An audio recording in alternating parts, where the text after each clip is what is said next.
سب سے پہلے تو ارشاد فرمایا کہ یہ وہ محبوب ہیں جو نبی امی ہیں۔ نبی پاک صلی اللہ تعالی علیہ وسلم نے کسی مدرسے سے پڑھا نہیں، حضور علیہ السلام نے کسی دنیاوی استاد کے سامنے بیٹھ کر تعلیم حاصل نہیں کی۔ محبوب کو جو پڑھایا اور سکھایا ہے رب تعالیٰ نے ہی سکھایا ہے۔ حضور نے دنیا میں کسی سے نہیں پڑھا، حضور کا کوئی استاذ نہیں، لیکن علم و حکمت کے، فہم و فراست کے، تدبر اور دانائی کے وہ عظیم موتی میرے رسول پاک نے بیان فرمائے ہیں جو کسی اور کے حصے میں کبھی نہیں آئے، نہ آ سکتے۔ نبی پاک امی ہے، کسی دنیاوی استاد سے سرکار نے نہیں پڑھا، اور یہ بھی حضور کی نبوت پر اعلیٰ دلیل ہے کہ پڑھا کسی سے بھی نہیں، لیکن جب حضور بولتے تو حکمت کے موتی پوری دنیا کے اندر پھیل جایا کرتے اور خوشبو سمٹ جایا کرتی۔ عرب کے لوگوں کو اپنی دانائی پر بڑا فخر اور ناز تھا، وہ سمجھتے تھے کہ ہم سے دانا کوئی نہیں، لیکن جب حضور بات کرتے نا، تیرے آگے ہیں یوں دبے لچے فصحا عرب کے بڑے بڑے، کوئی جان منہ میں زبان نہیں بلکہ جسم میں جان نہیں۔ عرب کے اندر اختلاف ہو گیا تھا، جب یہ خانہ کعبہ کی تعمیر کر رہے تھے تو اختلاف ہو گیا۔ ابھی نبی پاک علیہ السلام نے اعلان نبوت نہیں فرمایا تھا، پہلے تو بڑے ذوق شوق سے مل کے بیت اللہ شریف کی نئے سرے سے انہوں نے تعمیر کی، لیکن چونکہ رقابت رکھتے تھے، آپس میں دشمنیاں رکھتے تھے، جب حجر اسود کو اپنی جگہ پہ لگانے لگے تو اختلاف ہو گیا۔ ایک قبیلہ کہنے لگا میں کروں گا، دوسرا کہنے لگا میں کروں گا۔ یہ خاندانوں میں بھی اختلاف ہو جاتا ہے، جماعتوں میں بھی اختلاف ہو جاتا ہے، لیکن جو لیڈر اور قائد ہوتا ہے اس کا کمال یہ ہوتا ہے کہ وہ اپنے کارکنوں کو جوڑ کے رکھے۔ اقبال کہتے ہیں کوئی کارواں سے ٹوٹا کوئی بدگماں حرم سے، کیونکہ میرے کارواں میں نہیں خوب دل نوازی۔ اس کا کام ہوتا ہے جوڑ کے رکھنا۔ اب ان کفار کے درمیان، قریش مکہ کے درمیان اختلاف ہو گیا، ایک قبیلہ کہتا ہے حجر اسود میں لگاؤں گا، دوسرا کہتا ہے میں لگاؤں گا۔ ایک سیاںا بندہ بولا، کہنے لگا لڑو نہ، کل جو سب سے پہلے حرم شریف میں بیت اللہ میں داخل ہو اس سے فیصلہ کرا لو۔ وہ جس قبیلے کے بارے میں کہہ دیں گے وہی حجر اسود کو نصب کر دے گا۔ اللہ کی شان یہ کہ صبح سب سے پہلے حرم میں رسول رحمت داخل ہوئے صلی اللہ تعالی علیہ وسلم۔ اب تو یہ سارے خوش ہو گئے کہ یہ تو صادق اور امین ہے۔ آپ زیادہ توجہ کیجئے گا، انہوں نے طے کیا ہوا تھا کہ جو بھی جس کے حق میں بھی آنے والا فیصلہ کرے گا قبول کریں گے۔ تو اگر نبی پاک علیہ السلام کسی ایک قبیلے کا نام لے دیتے تو انہوں نے تو طے کیا تھا کہ جس کا بھی نام لیں گے ہمیں قبول ہوگا، لیکن میرے محبوب امی ہیں، پر رب نے وہ فہم و فراست دیا ہے، وہ کمال دیا ہے، وہ اللہ تعالیٰ نے محبوب کو شان و عظمت عطا فرمائی، وہ بلندی عطا فرمائی ہے نبی پاک کو کہ سرور کائنات علیہ الصلوۃ والسلام کے سامنے دم خود ہو جاتی ساری کائنات۔ حضور نے فرمایا کیا جھگڑا ہے؟ کہا جھگڑا یہ ہے کہ ایک قبیلہ کہتا ہے حجر اسود میں رکھوں گا، دوسرا کہتا ہے میں رکھوں گا، اور کچھ نے تو پیالے میں خون ڈال کے قسم بھی کھا لی ہے کہ مریں گے یا مر جائیں گے، لیکن حجر اسود کسی اور کو نہیں رکھنے دیں گے۔ حضور نے فرمایا یہ لڑائی ہے تمہاری؟ کہا ہاں۔ تو محبوب نے نا اپنی چادر مبارک کو بچھایا، حجر اسود کو اٹھا کے چادر میں رکھا، فرمایا لڑو نا، سارے قبیلے ہی چادر کا ایک ایک کونا پکڑ لو۔ 12 کے 12 قبیلوں نے چادر کا ایک ایک کونا پکڑا، وہ اٹھا کے لائے جہاں رکھنا تھا۔ محبوب نے اپنے ہاتھوں سے اٹھا کے جو رکھا نا حجر اسود کو، اور پھر پلٹ کر ان کے چہرے دیکھے تو حضور کے فیصلے پر سارے راضی ہو چکے۔ یہ دانائی، یہ تدبر، حضور امی۔ اور ایک اور بات بھی، ہم اپنی نسلوں کو مطمئن نہیں کرتے، ڈانٹ کے چپ کراتے ہیں۔ اگر ذہنی سطح پر کوئی سوال ابھرتا ہے، گھر میں کوئی اختلاف ہوتا ہے، تو ہمیں دلیل کی طاقت کے ساتھ سامنے والے کو مطمئن کرنا چاہیے۔ ہم کتاب و سنت کے ماننے والے ہیں، ہمارے پاس روشن دلائل ہیں،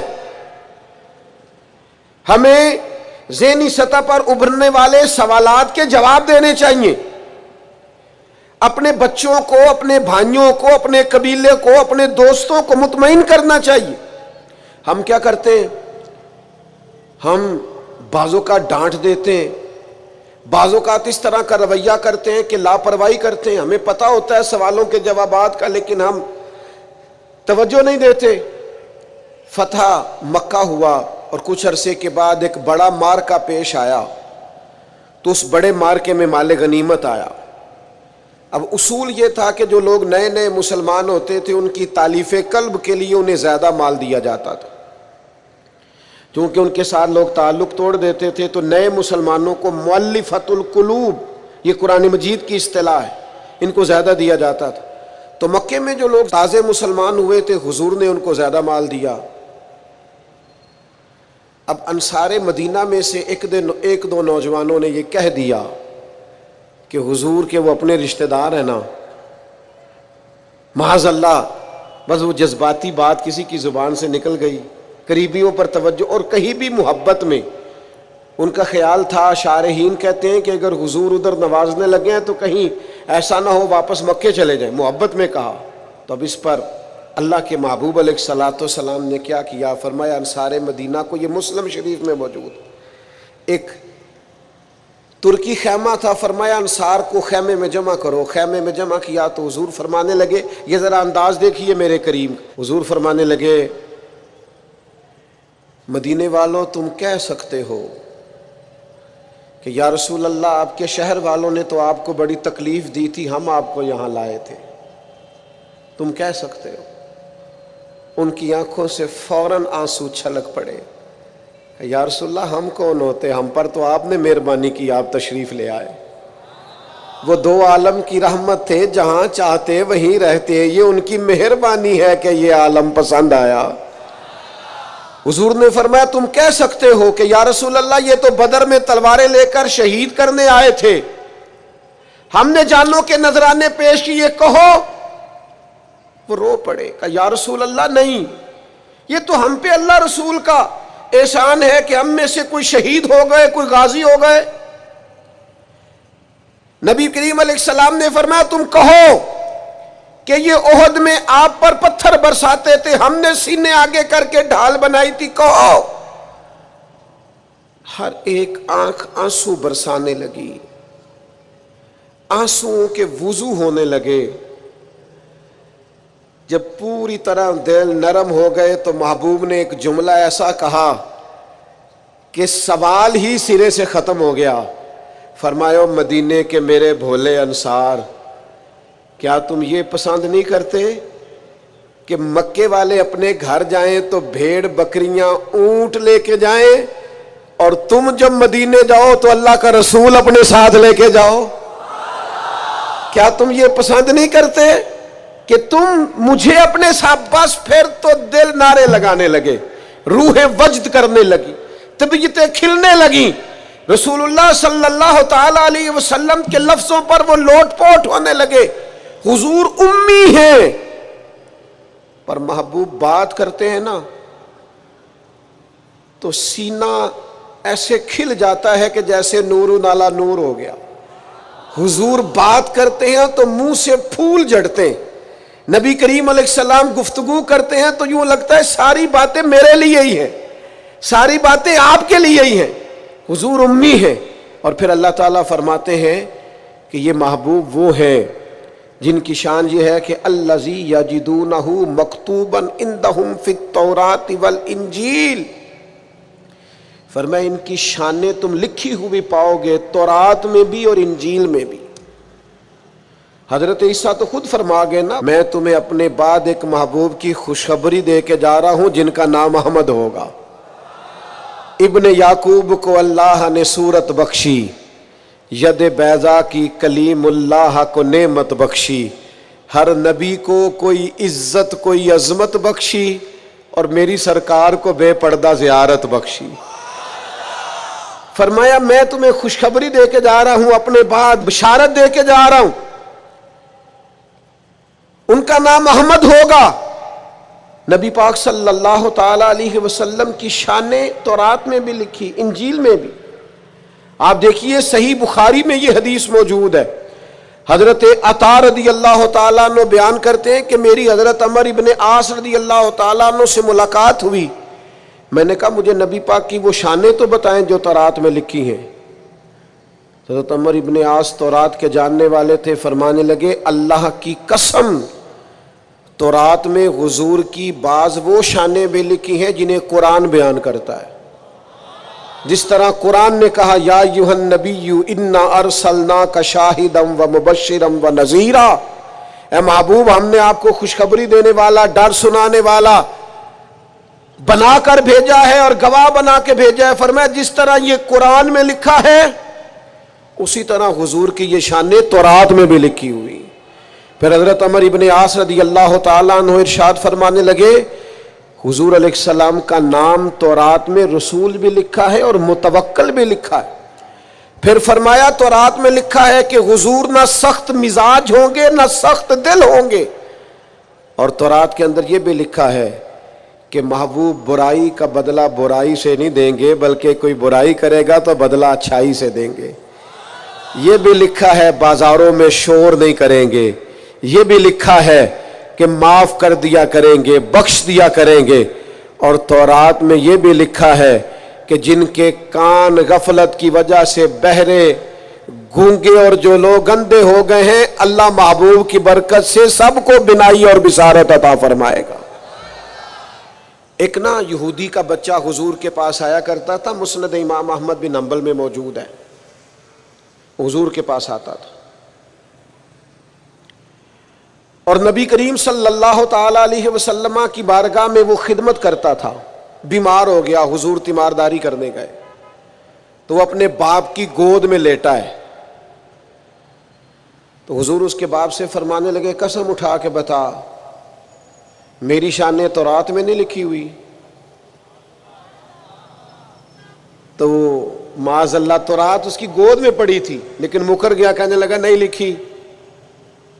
اس کا بیٹا جو اس کی گود میں تھا، جوان بیٹا گود میں سر رکھے ہوا تھا، بیمار تھا، کہنے لگا میرا والد غلط کہتا ہے، اللہ کی قسم یا رسول اللہ آپ کی شانیں تورات میں بھی لکھی ہیں اور انجیل میں بھی لکھی ہیں۔ یہ بات اس نے کہی، کلمہ پڑھا، روح پرواز کر گئی۔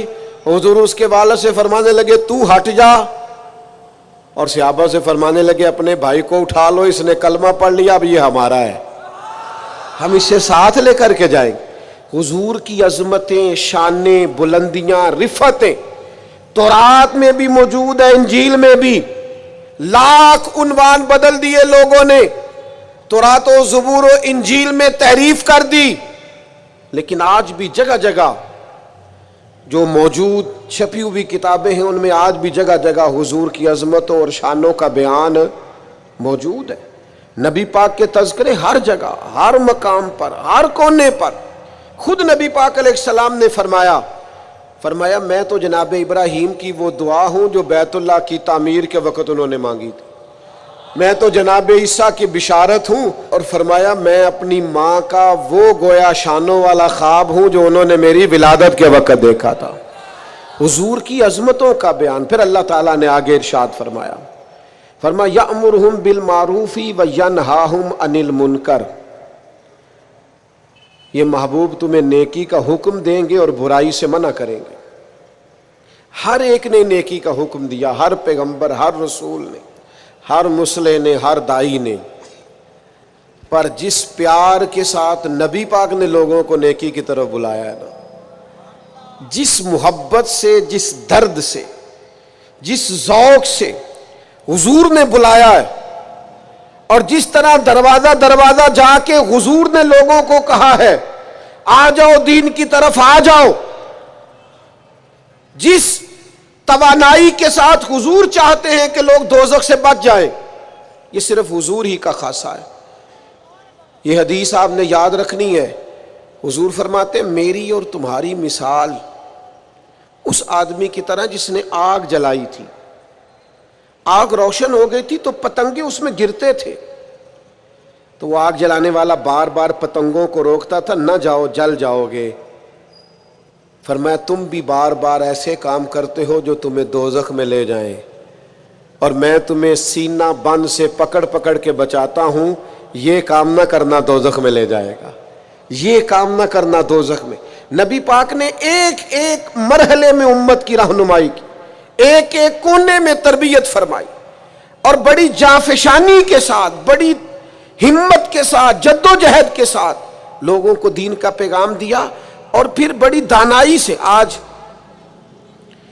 کچھ لوگوں کا انداز تبلیغ جارحانہ ہے، وہ کسی کو نماز کی دعوت بھی دیتے ہیں تو تلخ لہجے کے ساتھ، اپنے کسی بھائی کو دین کا پیغام دیتے ہیں تو ترش انداز کے ساتھ، حالانکہ اپنے حق میں جب وہ باتیں کرتے ہیں تو میٹھی۔ آپ کو اگر اپنا سودا بیچنے کے لیے نرم بات کرنی آتی ہے تو حضور کے دین کے لیے نرم بات کیوں نہیں کرتے؟ اگر اپنے بچے کو اپنے حق میں قائل کرنے کے لیے لہجے کو باوضو کر کے میٹھا کرتے ہو تو اپنے بچے کو نماز کی طرف مائل کرنے کے لیے، دین کی طرف مائل کرنے کے لیے میٹھا کیوں نہیں کرتے؟ آپ کا انداز حسین ہو، خوبصورت ہو۔ ادعو الی سبیل ربک بالحکمہ، لوگوں کو دانائی کے ساتھ اللہ کی طرف بلاؤ۔ اور یہ جو لوگوں نے کہنا شروع کر دیا نا یہ صرف علماء کی ڈیوٹی ہے، تو میرے بھائی نبی پاک علیہ السلام نے تو ایک معنی میں ہر امتی کو مبلغ بنایا ہے۔ فرمایا میری ایک آیت بھی کسی تک پہنچی ہے، ایک بات بھی تو دین میں لے جائے، پھیلائے جا کے۔ ایک ایک آدمی کی ذمہ داری ہے، آج ایک ایک کی ذمہ داری ہے دین کی خدمت کرنا، ڈیوٹی کرنا، لوگوں کو خیر کی طرف بلانا، بھلائی کی دعوت دینا۔ بڑا ثواب ہے مدینہ شریف میں مسجد نبوی شریف اور جنت البقیع میں دفن ہونے کا بڑا اجر ہے، پر حضرت جابر ابن عبداللہ کا مزار تو کہیں اور ہے، حضرت سعد بن ابی وقاص کا مزار تو کہیں اور ہے، حضرت ابو ایوب انصاری کا مزار تو کہیں اور ہے، حضرت انس بن مالک کی قبر تو کہیں اور ہے، مسجد نبوی میں اذان پڑھنے والے مؤذن جناب بلال حبشی کا مزار تو شام میں ہے۔ میرے دوستو وہ تو نکل گئے دنیا میں حضور کا پیغام لے کر، انہیں پتا تھا جنت البقیع میں دفن ہونے کا بڑا اجر ہے، انہیں یہ بھی پتا تھا کہ حضور کا اصل تو رضا اس میں ہے کہ دین کا پیغام دیا جائے، نکلا جائے۔ جب یہ درد لگ جاتا ہے نا زندگی میں تو پھر انسان گلی گلی گھومتا ہے دین کا پیغام لے کر، نگر نگر جاتا ہے۔ عدم سے لائی ہے ہستی میں آرزو رسول، کہاں کہاں لیے پھرتی ہے جستجو رسول۔ پھر انسان بیماریاں نہیں دیکھتا، تھکاوٹیں نہیں دیکھتا، گھر نہیں دیکھتا، پھر وہ اپنے اعلیٰ مقاصد کے لیے میدانوں میں رہتا ہے، جد و جہد کرتا ہے، کوشش کرتا ہے، ہمت کرتا ہے۔ آج امت مسلمہ کروڑوں میں ہے، کاروبار کو ٹائم دیتے ہیں، بچوں کو، دوستوں کو، صحت کو ٹائم دیتے، دین کو کیوں نہیں دیتے؟ پیغام دین اور بڑے خوبصورت انداز میں دیکھیے نا، ایک شخص نے بھی آ کے نبی پاک سے دین کی بات پوچھی ہے تو حضور نے ایک بندے کو بھی بتائی ہے، اور 100 نے آ کے پوچھی ہے تو حضور نے 100 کو بھی بتائی ہے۔ پیغام دین دانائی سے، تدبر سے۔ اور پھر آگے ارشاد فرمایا اللہ تعالیٰ نے، فرمایا جو پاک چیزیں ہیں وہ محبوب تم پر حلال کرتے ہیں، اور جو گندی چیزیں ہیں وہ محبوب تم پر حرام کرتے۔ یہ بھی یاد رکھنا، نبی پاک علیہ الصلوۃ والسلام نے فرمایا قیامت کے قریب ایک بندہ ٹیک لگا کے تکیے سے بیٹھ جائے گا اور کہے گا حلال وہی ہے جسے قرآن نے حلال کہا، اور حرام وہی ہے جسے قرآن نے حرام کہا۔ خود حضور فرماتے ہیں، فرمایا جسے اللہ کے رسول حلال کر دے وہ بھی حلال ہے، اور جسے حضور حرام کہیں وہ بھی حرام ہے۔ نبی کریم علیہ الصلوۃ والسلام کو اللہ نے شارع بنایا ہے، شارع۔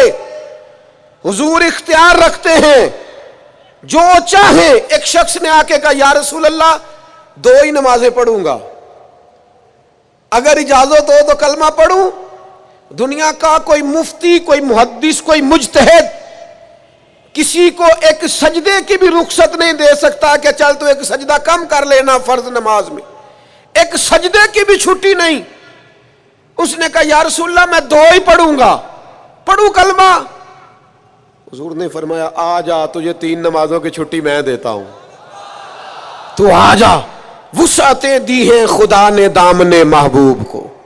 فاضل بریلوی کہتے ہیں ایسے ہی نہیں, وسعتیں دی ہیں خدا نے دامن محبوب کو. قیامت میں ہمارے جرم کھلتے جائیں گے پر وہ چھپاتے جائیں گے. اللہ نے وسعت والا دامن بنایا ہے. تو فرمایا جو پاک چیزیں ہیں محبوب تم پر حلال. اور سنو میرے یارو, جسے حضور نے حلال کیا ہے وہی پاک ہے, اور جسے محبوب نے حرام کیا ہے وہ خبیث ہے, گندی ہے. قرآن کہتا ہے گندی ہے. سنو, حضور حلال کریں گے پاکیزہ چیزیں, حرام کریں گے گندی چیزیں. نبی پاک نے تجارت کو حلال کیا تو تجارت کا رزق پاک ہے. سود کو حرام کیا تو سود گندا ہے. دودھ پاک ہے, طیب ہے. شہد پاک ہے, طیب ہے. شراب گندی ہے, ناپاک ہے. یاد رکھنا, جسے مصطفیٰ نے ناپاک کر دیا وہ کبھی پاک ہو سکتی. جسے رسول اللہ صلی اللہ علیہ وسلم پاک کہے وہ کبھی ناپاک ہو سکتا. یاد رکھو, وہی چیزیں پاک ہیں جنہیں میرے کریم نے پاک کیا, اور وہی لوگ پاک ہیں جو حضور کے دروازے کے قریب رہے. ابو بکر صدیق بھی پاک, عمر بھی پاک, عثمان بھی پاک, علی بھی پاک, حسن بھی پاک, حسین بھی پاک, ازواج مطہرات بھی پاک, 4 شہزادیاں بھی, ہر صحابی بھی پاک, اور حضور کے خاندان کا ایک ایک بچہ بھی پاک. میرے عزیز, حضور علیہ الصلوۃ والسلام جو چیزیں نبی پاک, آپ کوئی بھی حلال چیز کھائیں گے وہی آپ کے لیے فائدہ مند ہے. حرام چیز کبھی استعمال کرو گے وہ گندگی پیدا کرے.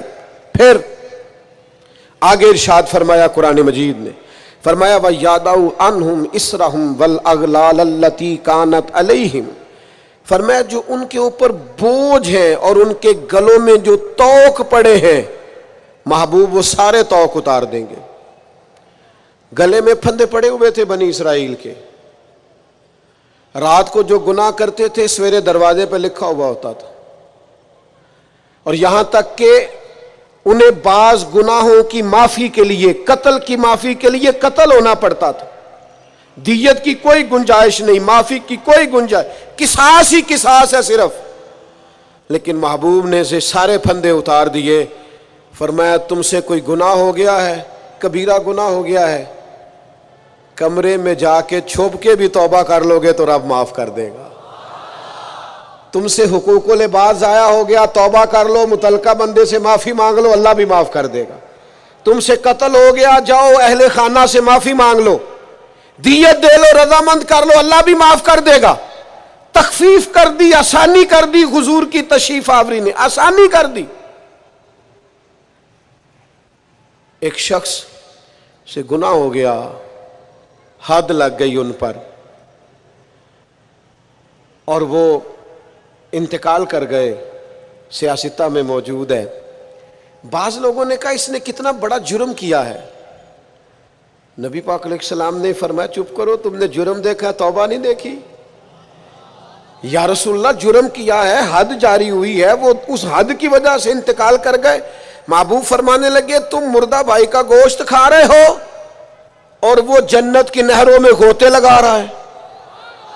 یعنی یہاں توبہ کرنے والوں کو وہ معیار ملا, وہ معیار کہ جو دروازہ رسول پہ آ کے توبہ کر لے, حضور خوشخبری دیتے ہیں گناہگار بڑا تھا لیکن چونکہ یہاں آ کے توبہ کی ہے تو محبوب کا کرم برسا ہے, جنت میں بتاتے ہیں وہ جنت کی نہروں میں غوطے لگا رہا ہے. اور پھر اللہ نے آسانی کر دی, فرمایا وَلَوْ أَنَّهُمْ إِذ ظَّلَمُوا أَنفُسَهُمْ جَاءُوكَ. محبوب اگر یہ اپنی جان پر ظلم کر لینا تو تیری بارگاہ میں آ جائے, پھر یہاں آ کے اللہ سے معافی مانگے. محبوب بھی ان کی سفارش کر دیں تو اللہ کو معاف کرنے والا پائیں گے, توبہ قبول کرنے والا پائیں گے. گویا مجرم ہو تو منہ اشکوں سے دھوتے ہوئے آؤ, در تواب پہ روتے ہوئے آؤ. قرآن میں موجود ہے توبہ کا طریقہ، پر سرکار کی دہلیز سے ہوتے ہوئے آؤ۔ ہاں ہاں، سرکار کی دہلیز سے چلے نہ ایمان دو قدم بھی، اگر تیرا ہم سفر نہ ٹھہرے، اور تیرا حوالہ دیا نہ جائے تو زندگی معتبر نہ ٹھہرے۔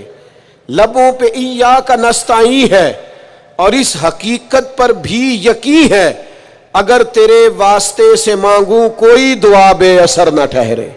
میرے عزیز یاد رکھیں، ارشاد فرمایا کہ تم پر جو بوجھ ہیں، جو پچھلی امتوں کے سخت احکام ہیں، وہ سخت احکام محبوب آسان کر دیں گے۔ نبی پاک علیہ السلام نے ہمیں جو دین دیا ہے وہ آسان دین دیا ہے، اور حضور علیہ السلام آسانی کو پسند کرتے۔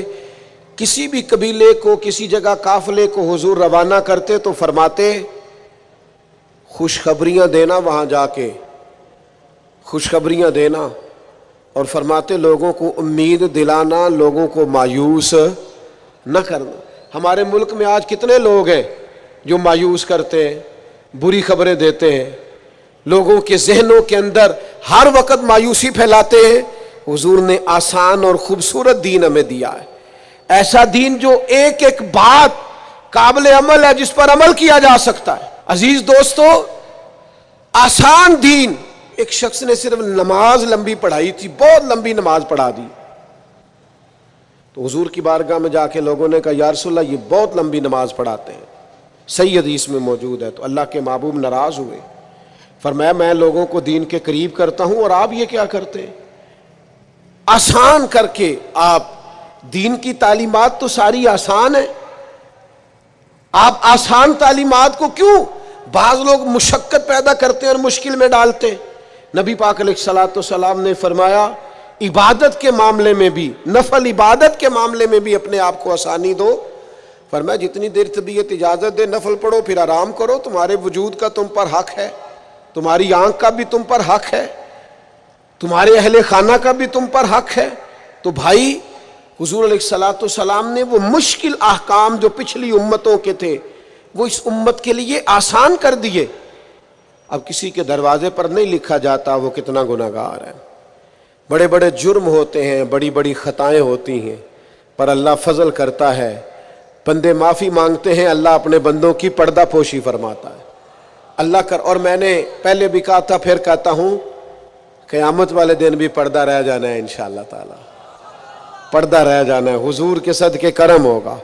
نبی پاک علیہ السلام فرماتے ہیں اللہ بندے پر رحمت کی چادر ڈال کے فرمائے گا یہ گناہ کیا تھا، یہ غلطی کی تھی، یہ خطا ہوئی تھی، تو بندہ عرض کرے گا مولا ہوئی تھی، اور ڈرے گا کہ تو میرے گناہ کھلنے لگے، تو رب کریم فرمائے گا دنیا میں بھی تیرا پردہ رکھا تھا، اب بھی تیرا پردہ ہی رکھوں گا۔ تو حضور فرماتے ہیں فوراً جب اسے اس کی چھوٹی چھوٹی گناہوں پر اجر دیا جائے گا، نیکیوں میں بدلا جائے گا، تو کہے گا یا اللہ میں نے تو بڑے بڑے بھی کیے، اس پر بھی گویا اجر کا سوال ہی ہوگا، تو قیامت میں بھی پردہ رہ جائے گا۔ اللہ تعالیٰ نے آگے ارشاد فرمایا فالذین آمنوا بہ، وہ لوگ جو میرے محبوب پر ایمان لائیں۔ حضور کی ہر بات سچی ہے، ہر فرمان سچا ہے، صدق کے دل سے ظاہراً باطناً نبی پاک کی لائی ہوئی ہر بات پر ایمان رکھنا یہ امتی کا کمال بھی ہے اور امتی کے لیے ضروری بھی۔ اپنے دل کی گہرائیوں سے ہر اس بات پر یقین کر لیں جو حضور نے فرمائی، یقین کامل کے ساتھ ایمان رکھیں۔ حضرت مولا علی شیر خدا رضی اللہ تعالیٰ عنہ ایک دفعہ بیمار ہو گئے تھے، مسند احمد بن حنبل میں موجود ہے، تو بعض صحابہ تیمارداری کرنے گئے تو جناب شیر خدا کی اس نکاحت کو دیکھ کر پریشان ہو گئے، تو حضرت علی فرمانے لگے فکر نہ کرو، مجھے کچھ بھی نہیں ہوگا، اس بیماری سے میں ٹھیک ہو جاؤں گا۔ کہا آپ کو اتنا یقین کس طرح ہے؟ تو حضرت علی فرمانے لگے مجھے نبی پاک علیہ السلام نے فرمایا تھا علی آپ اس وقت دنیا سے جائیں گے جب آپ کی داڑھی خون سے رنگین ہوگی، معنی کیا ہے؟ مجھ پر حملہ ہوگا، مجھے شہید کیا جائے گا۔ ساڈے نبی دی زبان ساڈے واسطے قرآن، جو دن کو کہہ دیا دن ہے تو دن نکل آیا، اور جو شب کو کہہ دیا شب ہے تو رات ہو کے رہی۔ اور خدا نے ان کی زبان کو وہ اختیار دیا جو نکلی منہ سے ان کے وہ بات ہو کے رہی. اور میرے اعلیٰ حضرت فرماتے ہیں وہ زبان جس کو سب کن کی کنجی کہے اس کی نافذ حکومت پہ لاکھوں سلام. حضور کے ہر فرمان پر یقین کامل رکھیں. پھر ارشاد فرمایا وَعَذَّرُوهُ، اور محبوب کی تعظیم کریں. نبی پاک علیہ السلام کی تعظیم حضور کی حیات مبارکہ میں بھی اور حضور کی حیات وصال ظاہری کے بعد بھی ایک ہی طرح ضروری ہے. نبی پاک علیہ السلام کی تعظیم کی جائے. صحابہ کیسے تعظیم کرتے؟ حضرت سعید رضی اللہ تعالیٰ عنہ نماز پڑھ رہے تھے، ترمذی میں موجود ہے. حضور نے بلایا، فرماتے ہیں میں جلدی سے نماز مکمل کر کے حاضر ہوا تو نبی پاک علیہ الصلاۃ والسلام نے فرمایا آئے کیوں نہیں؟ تو میں نے عرض کی یا رسول اللہ نماز پڑھ رہا تھا. تو فرمایا تم نے اللہ کا فرمان نہیں سنا کہ جب رب رسول بلائیں تو فوراً حاضر ہو جایا کرو؟ فوراً. علماء نے مسئلہ لکھا ہے کہ عین حالت نماز میں بھی اگر کسی کو نبی پاک بلائیں، عین حالت نماز میں بھی میں نماز پڑھا کہ تین ول ویکھاں میں نکابہ بھول گیا آئی اے بھول گئیاں نہیں سب سوم صلاتاں تے اکو یار دا فکر پہ آئی. اسی لیے تو فاضل بریلوی نے کہا تھا حاجیو آؤ شہنشاہ کا روضہ دیکھو. کعبہ تو دیکھ چکے ہو اب یہ کعبے کا بھی کعبہ دیکھو اور غور سے سن تو رضا کعبے سے بھی آتی ہے صدا میری آنکھوں سے میرے پیارے کا روضہ دیکھو. حضور بلائیں تو علماء نے مسئلہ لکھا ہے امتی نماز پڑھ رہا ہو تو نماز چھوڑ کے چلا جائے اور حضور جو کہیں وہ سن کے واپس آئے.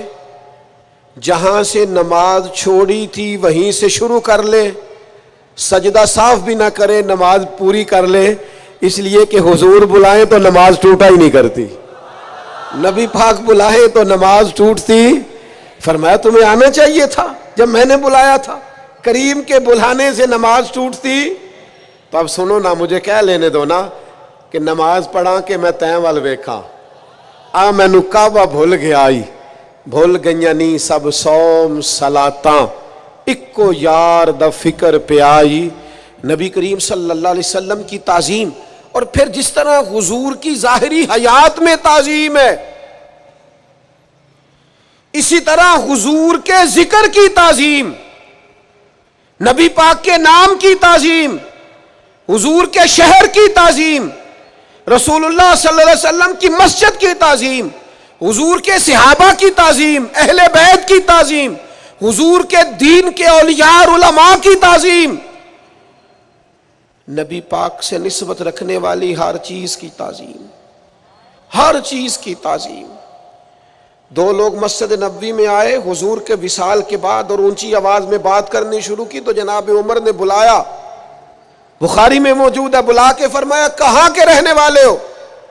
کہا ہم طائف کے رہنے والے ہیں. فرمایا تم مدینے کے ہوتے میں تمہیں سزا دیتا، پتہ نہیں یہ مسجد نبوی ہے؟ اے پائے نظر ہوش میں آ یہ کوہ نبی ہے، آنکھوں سے بھی چلنا یہاں بے ادبی ہے. امام مالک رحمت اللہ تعالی علیہ سے کوئی بندہ فقہ کا مسئلہ پوچھتا تو بتا دیتے. اگر کہتا نا حدیث رسول سننی ہے تو امام صاحب پہلے وضو کرتے، غسل کرتے، لباس بدلتے، خوشبو لگاتے، امامہ باندھتے، ممبر پر بیٹھتے.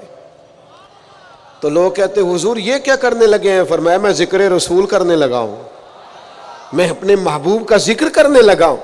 نبی پاک کے ذکر کی برکت ہے، حضور کی تعظیم، نبی پاک کے ذکر کی تعظیم کرنی ہے.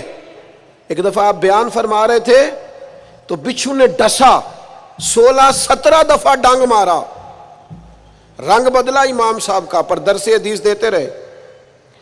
بعد میں کسی نے پوچھا حضور کیا ہوا تھا؟ فرمایا بچھو نے ڈانگ لیا تھا. تک حضور پھر آپ نے چھوڑا کیوں نہیں؟ فرمایا ذکر رسول چھوڑ دیتا، حضور کا ذکر چھوڑ دیتا. ہمارے ایک استاد تھے وہ کہا کرتے تھے کہ امام مالک نے اس طرح جواب دیا، فرمایا بچھو کا ڈانگ دیکھتا کہ حدیث رسول کا رنگ دیکھتا. میں تو حضور کی حدیث کا رنگ دیکھ رہا تھا، کیسے یہ کام ہو جاتا۔ میرے عزیز یاد رکھیں گے آپ، تعظیم رسول اللہ صلی اللہ علیہ وسلم کی تعظیم۔ ایاز کے بیٹے کا نام محمد تھا، محمد بن ایاز۔ تو محمود غزنوی جب بھی آواز دیتے کہتے محمد بن ایاز میری بات سننا۔ ایک دن محمود غزنوی نے کہا او ایاز کے بیٹے بات تو سننا۔ تو ایاز حاضر ہو کے عرض کرنے لگے غلام زادے سے کوئی غلطی ہو گئی ہے، آج محمد بن ایاز نہیں کہا۔ تو سفید داڑھی اور بوڑھے محمود غزنوی آنکھیں چھلک پڑی، ہاتھ کانپنے لگے، کہنے لگے تیرے بیٹے کا نام میرے نبی کے نام پر ہے، آج میرا وضو نہیں تھا اس لیے میں نے کبھی بغیر وضو اپنے محبوب کا نام لیا ہی نہیں ہے، کیونکہ تو نے ان کے نام کی برکت سے رکھا ہے نا۔ تو جب یہ نام لیتا ہوں حضور کا اسم گرامی، مجھے یاد آ جاتا ہے حضور کی تعظیم، میرے دوست نبی پاک کی توقیر۔ پھر فرمایا وَنَصَرُوهُ، اور دین کی مدد کریں، ایمان لائیں، نبی پاک کی تعظیم کریں اور دین حق کی سربلندی کے لیے کوشش کریں، جد و جہد کریں کہ دین کا غلبہ ہو جائے، دنیا کے اندر دین چھا جائے اور پوری دنیا کے اندر اسلام کا بول بالا ہو جائے۔ یہ مسلمان کی ذمہ داریاں اس آیت نے بیان کی۔ پھر فرمایا وَاتَّبَعُوا النُّورَ الَّذِي أُنزِلَ مَعَهُ، اور اس نور کی پیروی کریں جو نبی پاک کے ساتھ نازل ہوا۔ وہ نور کیا ہے؟ وہ قرآن مجید ہے۔ حضور قرآن لے کے آئے، نبی پاک نے قرآن مجید سکھایا، یعلمہم الکتاب والحکمہ، کتاب سکھائی اور حکمت سکھائی۔ نبی پاک نے ہر جگہ امت کو قرآن کی بات بتائی، قرآن کا درس دیا۔ امت کو چاہیے قرآن کے ساتھ جڑ جائے، قرآن مجید کے ساتھ وابستہ ہو جائے۔ آپ کی خدمت میں عرض کروں گا ہر روز ایک رکوع ترجمہ اور تفسیر کے ساتھ قرآن مجید کو پڑھیں، قرآن مجید کے ساتھ اپنی دلچسپیاں پیدا کریں۔ ہمارے ایک بزرگ تھے، قرآن کی زیارت کر کے روتے تھے۔ مریدوں نے پوچھا قرآن دیکھ کے کیوں رو پڑتے ہیں؟ فرماتے ہیں اسے دیکھ کے سوچتا ہوں اسے میرے نبی نے بھی تو کئی دفعہ دیکھا ہے نا، حضور کی زبان پاک سے کئی دفعہ جملے ادا ہوئے، یہ قرآن کے صفحے مجھے محبوب کے جلووں کی یاد دلاتے ہیں، یہ حضور کے جلووں کی یاد دلاتے، یہ تازہ کرتے ہیں میرے دل میں حضور کے جلووں کو۔ قرآن مجید سے اپنی اولادوں کو وابستہ کریں، قرآن مجید سے جڑیں۔ فرمایا اگر تم ایمان لاؤ گے، تعظیم کرو گے، دین کی مدد کرو گے، قرآن کی پیروی کرو گے تو اولئک ھم المفلحون، یہ کام کرو گے تو کامیابیاں ملیں گی۔ دوستو اتنا بڑا ہزاروں کا مجمع ہے، اس مجمع میں بزرگ ہیں، بیٹے ہیں، بہنیں ہیں پردے میں، ایک وسیع آپ لوگ جماعت کے ساتھ یہاں موجود ہیں۔ میرا درد دل ضائع نہ کرنا خدا را، ہم نے نا صرف دین کو منانا نہیں ہے بھائی، دین کو اپنانا بھی ہے۔ ہمارا سارا کچھ ہمارے نبی پاک صلی اللہ تعالی علیہ وسلم کی ذات والا صفات سے وابستہ ہے۔ ہم نے صرف منانا نہیں اپنانا بھی ہے۔ اس اپنانے کے لیے اپنے آپ کو تیار کریں۔ بیٹے کی شادی ہو تب بھی، کاروبار کریں تب بھی، رشتہ داری کریں تب بھی، آپ دنیا کے کسی کونے میں چلے جائیں تب بھی، ڈگری کوئی بھی لے لیں تب بھی، ایک بات اپنے ذہن میں بٹھا لیں کہ میرا تو سب کچھ میرا نبی ہے۔ کسی شعبے سے وابستہ ہو جائیں، کوئی کام کریں، لیکن ہمارا سارا کچھ نبی پاک علیہ السلام کی ذات ہے۔ سیاہیاں مجھ میں داغ مجھ میں، چلیں اسی کے چراغ مجھ میں، اثاثہ قلب و جاں وہی ہے، میرا تو سب کچھ میرا نبی ہے، میرے گناہوں پہ اس کا پردہ، وہ میرا امروز میرا فردہ، ضمیر پر حاشیے اسی کے، شعور بھی اس کا وضع کردہ، وہ میرا ایمان میرا تیقن، وہ میرا پیمانہ تمدن، وہ میرا معیار زندگی ہے. بول کے کہیے میرا تو سب کچھ، میرا تو سب کچھ، وہ میری منزل بھی ہم سفر بھی، وہ سامنے بھی پس نظر بھی، وہی مجھے دور سے پکارے، اسی کی پرچھائی روح پر بھی، وہ رنگ میرا وہ میری خوشبو، میں اس کی مٹھی کا ایک جگنو، وہ میرے اندر کی روشنی ہے. میرا تو سب کچھ میرا نبی ہے. ازل کے چہرے پہ نور اس کا، ظہور عالم ظہور اس کا، خود اس کی آواز گفتہ حق، خود اس کی تنہائی طور اس کا. بہت سے عالی مقام آئے پر خدا کے بعد اس کا نام آئے، وہ اولی ہے وہ آخری ہے. میرا تو سب کچھ میرا نبی ہے. نہ مجھ سے بارے عمل اٹھے گا، نہ عزو ہی کوئی ساتھ دے گا. اگر کہے گا تو روز محشر خدا سے میرا نبی کہے گا، سیاہیاں داغ صاف کر دے، اسے میرے مولا معاف کر دے. یہ میرا عاشق ہے وارثی ہے. میرا تو سب کچھ میرا نبی ہے. وما علینا الا البلاغ.